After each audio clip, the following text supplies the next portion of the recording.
Philippines stuck generation isn't stuck because they're not trying hard enough. They're stuck because the ladder they're supposed to climb is missing most of its rungs. It's early morning right now in Manila. And while I'm sitting here talking to you, millions of young Filipinos are already awake.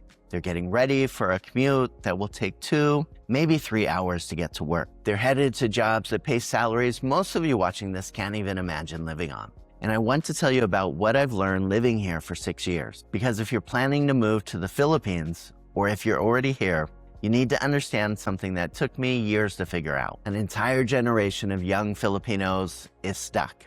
And it's not because they're not working hard enough. Let me paint you a picture based on what I see every day here. There's a typical scenario I've come across countless times. A guy in his late 20s, college degree in business or IT or something similar, working at a BPO company here in Metro Manila or Cebu City. On paper, he's doing everything right. He's got the degree his parents sacrificed for.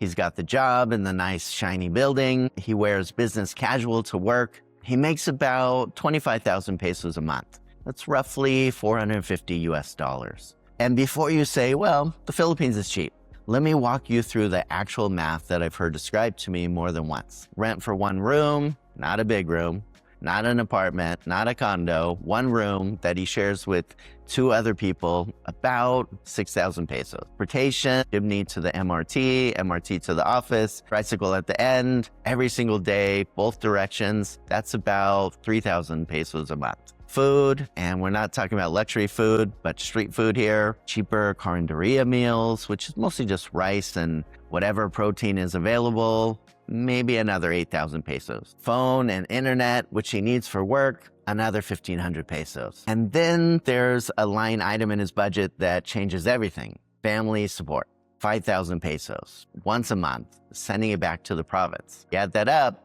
it's 23,500 pesos. He's got 1,500 pesos left for the month. That's $27 for emergencies or medical expenses or any kind of social life that he might hope to have, not to mention any hope of saving for the future. This is someone with a college degree working in one of the better paying industries in Metro Manila, and he's got $27 a month of breathing room. I've heard stories from young Filipinos about how they got to Manila, and the pattern is almost always the same. Parents in the province sold land, sometimes the only land the family had, or they took out loans from neighbors at high interest rates. I mean, the interest rates here would make you sick. If you think it's bad in your country, you should see what that looks like here.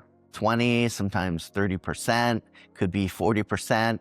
Compounded over time. These are families that might have worked multiple jobs or they went without, all because they believed in a promise. Get your child educated and they'll have a better life. So their kids did everything right. They studied hard, they got into college, they graduated with nursing degrees, engineering degrees, business degrees. They learned English, they're smart, they're motivated, they're exactly the kind of people any country would want in their workforce. And then they enter a job market that can't absorb them. I've heard about nurses that are working in call centers, BPO jobs, because there aren't enough nursing jobs that pay enough to live on. Nurses that, if they went to work in a hospital, might only get 12,000 or 15,000, or if they're extremely lucky, 25,000 pesos a month. So just think about that. 4 years of nursing school where they could be helping to save lives, making a difference, and instead they're answering customer service calls for some American company trying to reset their password, and that person is considered lucky because at least they have a job. A lot of their classmates, on the other hand, are still looking. Now, this is something a lot of people don't know. The Philippines has one of the highest college enrollment rates in Asia. All these young people graduating with real skills, but the jobs aren't there. Or the jobs that are there pay so little that having a degree almost doesn't matter, except that even to work at fast food, you need that college degree in the Philippines. Let me go back to that 5,000 pesos being sent home every month, because this is the part that foreigners almost never understand. And I didn't either when I first got here. I've had other expats tell me, well, they should just stop sending money home. They need to take care of themselves first. And every time I hear that, I know that person doesn't understand the Philippines at all. Here's what I've learned. Most Filipino parents didn't have retirement funds. They don't have Social Security, or if they do, it practically doesn't mean anything. They don't have health insurance, not even PhilHealth, the government health care that doesn't really cover any major expenses. When their kids were in college, they borrowed money at brutal interest rates so those kids could finish. They worked jobs that destroyed their bodies so their kids could buy books. They went hungry so their kid could eat. They wore the same clothes for years so their kids could look presentable at school. Filipino parents bet everything on their children. And now that they might have a kid in this scenario going to college and their kid has supposedly made it, but made it just means that they have a job in Manila or some big city. That kid has become the family's retirement plan, the younger sibling's scholarship fund, the emergency medical fund when someone gets sick. I see this from my own employees all the time, where they're the ones that left the province. They're in a bigger city in Cebu or Davao or Manila, and anytime there's a big expense, whether it's a medical emergency or a younger sibling now needs funds to be able to go to college themselves, that always falls on the back of this breadwinner that's left the province to support the whole family. Now, in the culture, this isn't seen as a burden. Well, I mean, it is for these poor young people that go through it and they're exhausted by it and they have a lot of pressure. But what I mean is it's not resented. This is seen as utang na loob, which basically means a debt of gratitude. This is how the cultural system works here. It's the only safety net that exists for most Filipino families. And here's the cruel part. These young people can't tell their parents that they're struggling. Their parents see them working in BGC or Makati or Cebu City in these tall, beautiful glass buildings, and they think their kid is rich. They think their kid is living like the foreigners that they see on YouTube channels. They have no idea that their kid is making impossible choices every single month between having any savings and helping pay for a sibling's school supplies. You see, most of these parents never left the province themselves. So when they see the photos and the videos and the nice clothes their kid has to wear to work, it seems, at least on the outside, that everything is okay. But they don't know internally that their kid is just hanging on by a thread to make it all work, and to have to send money back home just might be the final straw that broke the camel's back. A few months ago, if I go out to eat at a restaurant, nothing necessarily super fancy, but nice, the bill for a couple of people might be a couple thousand pesos. And the thing about that is that is more than a lot of young Filipinos spend on food in an entire week. I know people in their 30s who've never had a serious relationship, or they say they aren't looking to get married. Not because they don't want to, not because they're not good people, not because they don't want to have a girlfriend or a boyfriend, but because dating in Philippine culture still expects the guy to pay for everything. Someone I know here once told me, "I'm dating when I can afford it."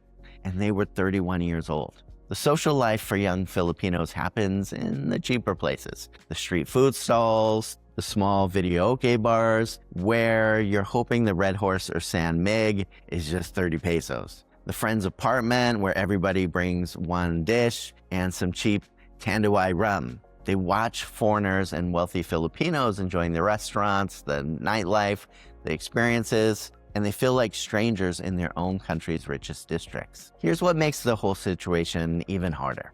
While all this is happening, young people scraping by on 15,000, 20,000, if they're lucky, 25,000 pesos, working jobs that some of them are overqualified for, postponing their entire personal lives because they can't afford to live them.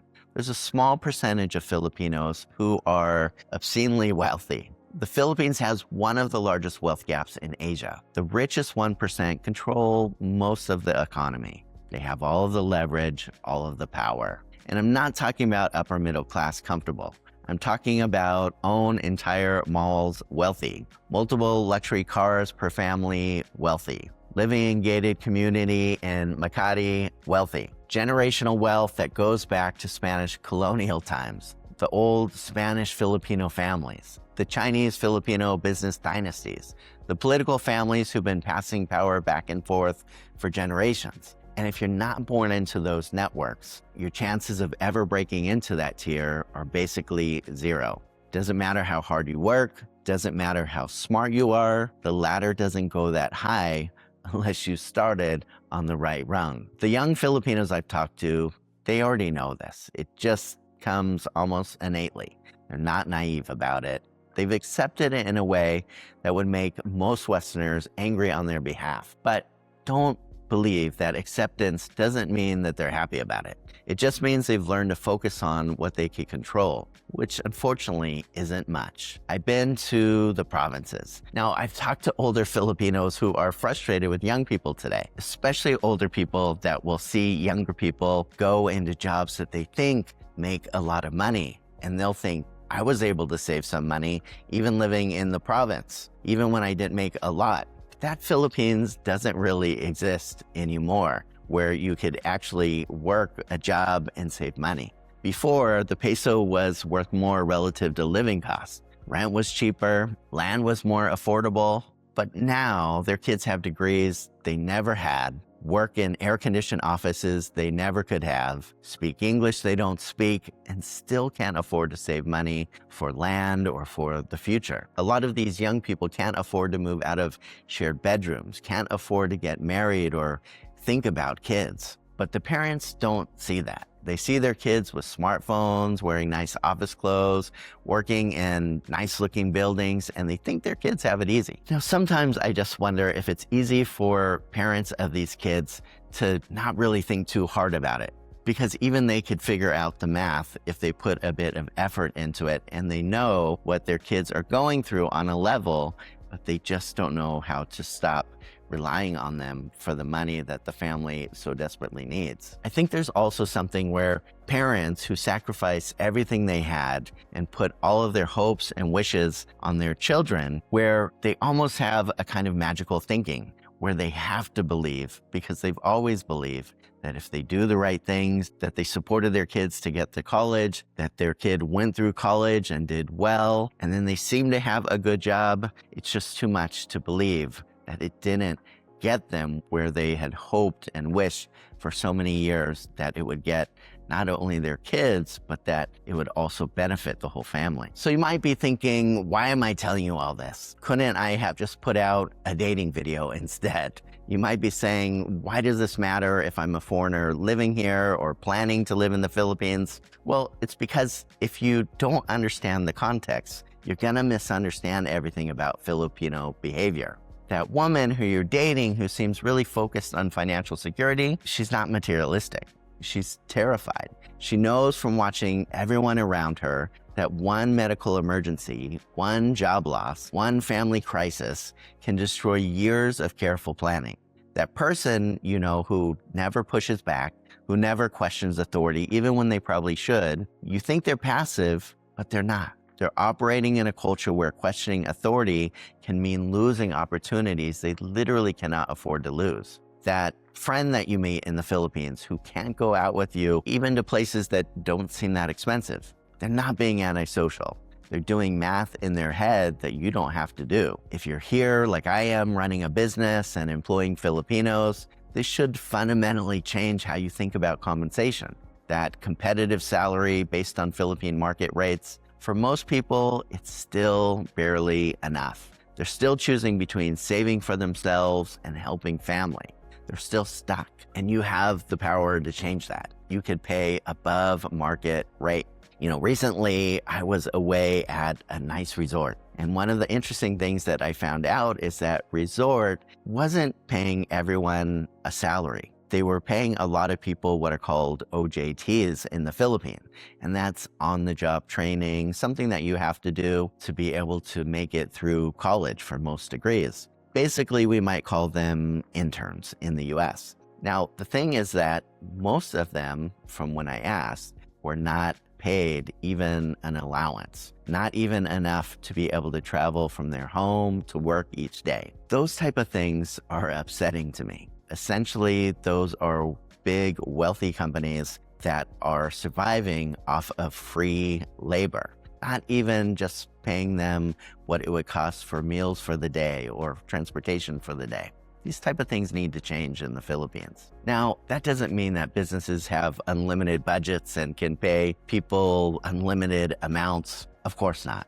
People still need to do a good job and to be able to earn that salary through their efforts as well. But businesses in the Philippines can at least not participate in keeping people overly stuck when they have the choice to do otherwise. Here's something that also really stands out to me about all of this. The Philippines has built an entire economy around exporting its own people. Over 2 million Filipinos work overseas right now. Nurses in California making huge salaries a month instead of $400 a month here. Engineers in Qatar, domestic helpers in Hong Kong or Singapore, caregivers in Canada, teachers in the Middle East. They send billions of dollars back home every year. That money literally keeps entire provinces alive. It pays for younger siblings to go to school. It builds houses for parents. It's one of the biggest economic engines that makes the Philippines run. But think about what that means. The solution for talented young Philippines isn't fixing the Philippines. It's leaving the Philippines. The smart ones, the ambitious ones, the ones with skills who could actually build a business here, create jobs here, and who knows, if they're overly ambitious, maybe even change some of the systems here. They leave because staying means staying stuck. I know people studying for nursing board exams in other countries right now. They need to get their NCLEX so they could work as a nurse in other places. They'll probably leave here within a year. And I gotta say, I don't blame them. But it means the Philippines loses another skilled professional who could have been helping their own community, who could have been helping the country. And that's the trap. Individual solutions that make collective problems worse. So what is the solution? I honestly don't know. And anyone who tells you they have simple answers to systemic poverty probably doesn't understand how deep the problem is. Philippines needs higher wages, but just raising minimum wage without fixing other structural issues makes businesses hire fewer people or raise prices, which then cancels out the gain. Philippines needs better jobs, but that requires massive investments in infrastructure, completely overhauling education. Don't even get me started on that topic here, and probably reforming how things happen here at a fundamental level. Philippines needs to stop losing its best people to overseas work. But why would anybody stay making $400 a month when they can make thousands somewhere else doing the same job? These are really system-level problems that can't be solved by individuals just working harder. What I've learned in 6 years here is this. Young Filipinos are stuck overwhelmingly through no fault of their own.